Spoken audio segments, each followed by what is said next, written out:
नाजरीन, सऊदी अरब पाकिस्तान को अपना भाई सिर्फ बोलता ही नहीं बल्कि समझता भी है। जी हां, ताल्लुकात मजीद बेहतर होने जा रहे हैं, दोस्ती की नई डगर पर चल पड़े हैं। 5 अरब रुपए की सरमायाकारी के लिए सऊदी वजीर वफ्द के हमरा आज पाकिस्तान पहुंच रहे हैं। 30 तजारती मुआहदों पर दस्तखत होने जा रहे हैं। हुकूमती और निजी शोबे से वाबस्ता 40 सऊदी कंपनीज का वफ्द पाकिस्तान पहुंच रहा है। सऊदी अरब के साथ सरमायाकारी मुआहदों के लिए फ्रेम वर्क तैयार कर लिया गया है।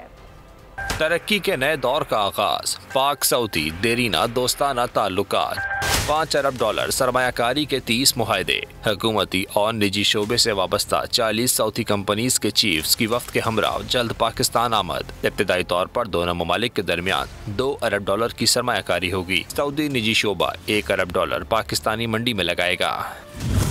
बरादर मुस्लिम मुल्क के साथ पाकिस्तान ज़राअत, इंफॉर्मेशन टेक्नोलॉजी, कंस्ट्रक्शन मटीरियल के मुआहदों पर दस्तखत करेगा। सऊदी वफ़द पेट्रोलियम के शोबे और पावर सेक्टर के मुआहदों पर दस्तावेज साइन करेंगे। ज़राए वज़ारत तिजारत के मुताबिक food security, meet export, Pakistani rice export पर भी बातचीत होगी। साथ ही कानकुनी ऑयल रिफाइनरी, रेलवे के लिए तयशुदा मुआहदों की पेशरफ का जायजा भी लिया जाएगा। सरमायाकारी के हजम को बढ़ाने के लिए सऊदी अरब का निजी शोबा पाकिस्तान में अपने लोकल नुमाइंदे तैनात करेगा। सब्सक्राइब करें और बेल दबाएं ताकि कोई खबर रह न जाए।